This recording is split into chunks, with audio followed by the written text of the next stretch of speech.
I love to travel. I love to travel around the world, meet new people, experience new cultures, taste new foods. I also, from a young age, have been super passionate about making the world a better place. These were the perfect matches for a career in international development. I traveled to places like Bangladesh, Sri Lanka, Zambia, Zimbabwe, Kenya, Tanzania, Ethiopia, Egypt, and worked with farmers and agribusinesses developing innovative solutions so that they could have more prosperous lives for themselves and for their communities. And every time I would come home from a trip, I would drive through North Minneapolis where I live, and I knew the work that I was doing was so important and it was helping people, it was saving lives, but I also had this sense of who's developing my communities, who's developing my city, who's developing all of these communities in which I exist. I was talking to a friend of mine during an MBA class. It was a social entrepreneurship class, and he was telling me about his deep worries about the LGBTQ youth in our communities and the mental health crisis that he was seeing. Together, we decided to work on a project. We called it Spark Connect, an intergenerational mentorship program for LGBTQ+ youth. We pitched it to our class. I had goosebumps. Some of the people had tears. We're now in a pandemic. It's 2020. George Floyd was murdered in a neighborhood where I grew up. Many of us are taking a step back and saying, what are we doing with our lives? Are we spending our time and energy with people on projects, doing work that feels meaningful, that feels like this can help change the world? Just taking a step back and evaluating. I pulled Spark Connect off the shelf and I pitched it for an innovation competition. I got 4th place, which was pretty cool. But what was more exciting was all of the energy that was generated when I started talking to people in my community, to many of you, about what an LGBTQ+ mentorship program could look like for our kids. There was so much energy behind it.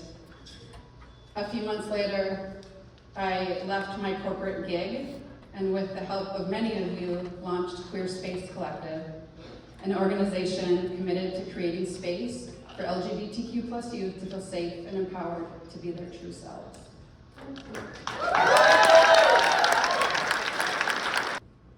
I knew nothing about formal mentorship. I chatted with my friend Sarah, who's here tonight, and I had never been a big brother, big sister. I had never been in a mentorship program. But I grew up in the 90s with a gay mom. And I will never forget the day that she came out to me. I was sitting at the kitchen table, and she said, "Nikki, I have something I want to talk to you about." I'm like, okay. And she says, "Have you ever noticed how my friends come in pairs? You know, like Barb and Ann, and Joy and Marlene." And then she proceeded to tell me, and I honestly don't remember the rest because all of a sudden it was like light bulbs were clicking. And she proceeded to tell me how her roommate who lived with us was more than a roommate, was her partner. It was such a blessing because through my teenage years living in South Minneapolis, I was surrounded by so much queer community. I was surrounded by mentors and people in my life who showed up as their authentic selves every day. It was really amazing. One of the first QUEERSPACE families that I met, they were referred in by a social worker and who was concerned about this trans kid and thought maybe QUEERSPACE would be a good option for him. So I knock on the door and he answers, and he's wearing a t-shirt and blue jeans, and he smiles at me. He's kind of nervous but seems kind of excited. We chat for a little bit and decide, yeah, a mentor will be awesome. I go back a few weeks later, and he answers the door again. And this time, he's wearing a mini skirt and a tube top. And I remember honestly being kind of confused, because here's this young person who is female assigned at birth, identifies as a boy, but now has this typical kind of girl expression. And I remember just kind of blowing my mind. We had this great match meeting, but it just kind of sat with me. And then one day it really clicked, and I got it. And I was like, he's just showing up as himself. And what that looks like is so different for all of us on any day. And I just got on this like guttural level that like, he gets to be whoever he wants to be in whatever way. And my job, not just as QUEERSPACE, but as a human, is to just accept him and give space for that and love that. I talk to a lot of parents who are often confused, or they want to support their LGBTQ plus youth, they just don't always have the tools or the resources, they don't always know how. One mom told me, I am so glad that QUEERSPACE is in the life of my child, because I felt like I was losing my child. And it's been 2 years since I've seen them, and I see them again. I see that they've come back, I see who they are. And I'm just so grateful that y'all are in his life, and that there's a mentor now to support them also. Last summer, we were at the YMCA camps all across the Twin City metro area. We were in forests, we were in big fields, we were in conference rooms, and we were working with them on LGBTQ plus inclusivity training. Now these are like camp counselors who are ages 16 to 24. So I'm sure they were looking at me like I know way more terminology than you do. Right. And they did, for sure.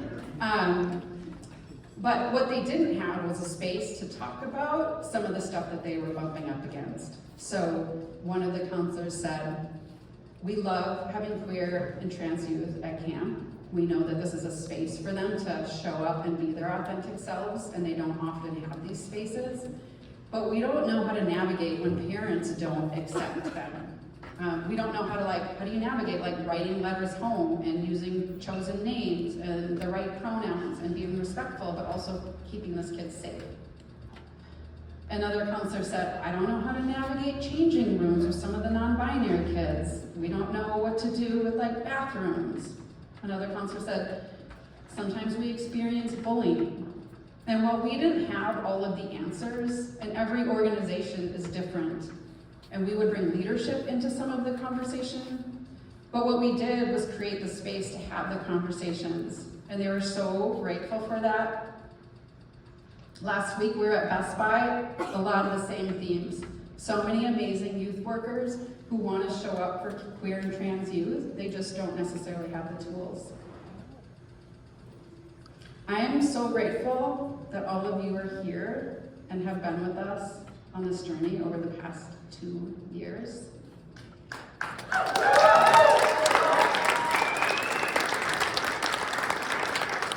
And I know that I can't change the world.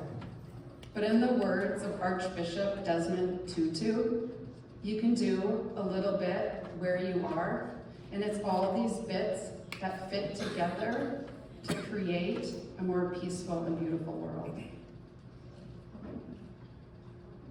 Thank you.